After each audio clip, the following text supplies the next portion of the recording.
बिहार के समस्तीपुर में भाभी और ननद के बीच हुई शादी की चर्चा अभी हो ही रही है कि एक और समलैंगिक शादी का मामला सामने आया है। इसमें खुद को लड़के के रूप में पेश करने वाली लड़की पायल अररिया जिले के भड़गांवा की रहने वाली है। शादी रविवार को बक्सर के डुमरेजीन मंदिर में पहुंचकर की और फिर इसे पुख्ता करने के लिए कोर्ट में शादी की। सुपौल और अररिया जिले की रहने वाली दो लड़कियों की दोस्ती प्यार में बदल गई और दोनों ने बक्सर के डुमरांव स्थित डुमरेजीन मंदिर में समलैंगिक शादी रचा ली। बताया कि शनिवार को वहीं के अनुमंडल कोर्ट परिसर में कागजात तैयार कराने के लिए पहुंची और दोनों युवतियों ने मंदिर में शादी कर ली। शनिवार को स्थानीय अनुमंडल कोर्ट परिसर में कागजात तैयार कराने के लिए पहुंची युवतियों ने मंदिर में शादी करने की जानकारी मिली। शादी के दौरान दोनों लड़कियों ने दलील दी कि वह एक दूसरे के बिना नहीं रह सकती, इसलिए जिंदगी भर साथ रहने का वादा किया। दोनों युवतियों ने बताया कि हमारी जो दोस्ती थी उसे हमने रिश्ते में बदल दिया और एक साथ जीने और मरने की कस्में खाई। दोनों सुपौल जिले के त्रिवेणीगंज की हसीना कुमारी और उमेश सदा की पुत्री है। अररिया जिले की जयनगर निवासी फेकू सरदार की बेटी पायल कुमारी है। सुपौल जिले के त्रिवेणीगंज निवासी अमीशा कुमारी उर्फ अनीसा और अररिया जिले के भड़गांवा प्रखंड अंतर्गत जयनगर वार्ड संख्या 8 निवासी फेकू सरदार की बेटी पायल कुमारी। नृत्य करते करते दोनों के बीच प्यार हो गया। दोनों ऑर्केस्ट्रा में काम करते थे। प्यार ऐसा परवान चढ़ा कि दोनों ने कोर्ट जाकर शादी रचा ली और जीवन भर एक दूसरे के साथ रहने की कस्में खाने लगी। दोनों एक दूसरे को पसंद करते हैं और एक साथ काफी खुश दिखे।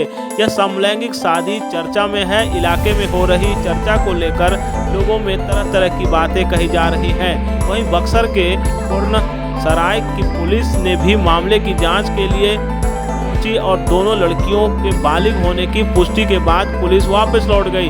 दोनों लड़कियां सहरसा के एक ऑर्केस्ट्रा में बतौर नर्तकी काम करती थी। पिछले 4 सालों से दोनों एक साथ काम कर रही थी। इस दौरान दोनों के बीच नजदीकियां बढ़ी और फिर दोनों ने शादी कर ली। मंदिर में दोनों ने शादी कर अपने रिश्ते को सामाजिक तौर पर भी मान्यता दिलाने की कोशिश की। दोनों ने एक दूसरे को माला पहनाया और फिर अनीसा ने पायल की मांग भरी।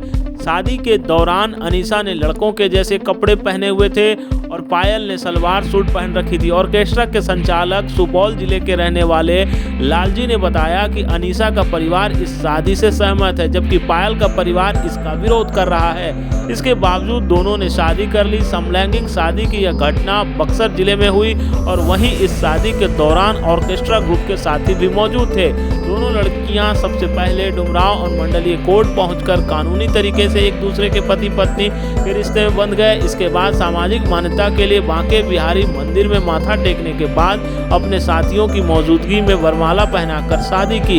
इस दौरान अनीसा पति बन गई, जबकि पायल पत्नी। त्रिवेणीगंज सुपौल की अनीसा पति की भूमिका में, जबकि जयनगर अररिया की पायल कुमारी पत्नी की भूमिका में। पायल के पिता फेकू सरदार ने बताया कि मामले की जानकारी मिलते ही बक्सर गया, जहां पूर्णसराय की पुलिस इसके सूचना पर पहुंची, जिस पर पुलिस ने दोनों लड़कियों के बयान लिया। जांच की गई तो दोनों बालिग पाई गई। हालांकि पिता को यह शादी मंजूर नहीं है। समलैंगिक शादी की खबर पूरे गांव में जंगल की आग की तरह फैल गई। समलैंगिक विवाह को लेकर ग्रामीण अचंभित हैं। लोग इसे पागलपंथी की संज्ञा दे रहे हैं। वह आश्चर्य भी जता रहे हैं। ग्रामीणों ने बताया कि पायल की छोटी बहन शबनम पूर्व से ऑर्केस्ट्रा में काम कर रही थी। उसने अपनी बड़ी बहन को भी ऑर्केस्ट्रा ग्रुप के लिए खाना बनाने के लिए ले गई थी। बाद में उसे बतौर कलाकार ग्रुप में शामिल कर लिया गया था। फेकू सरदार की बड़ी बेटी पायल का पूर्व में रमई खवासपुर के समीप शादी हुई थी। इसके पति ने उसे छोड़ दिया। फेकू सरदार की 3 पुत्री है, जिसे पायल सबसे बड़ी, उसके बाद मौसम और से छोटी शबनम। शबनम पूर्व में ही ऑर्केस्ट्रा ग्रुप में काम करती थी। मौसम की शादी सुपौल जिले में हुई है। पायल की मां और गांव वाले भी इस शादी के काफी खिलाफ हैं। वे इसे पागलपंथी बता रहे हैं। हाल जो भी हो, लेकिन बिहार के अलग अलग जिलों में हो रही अजीबोगरीब सामाजिक मान्यताओं के खिलाफ जो शादियां हो रही हैं उसकी खूब चर्चा हो रही है।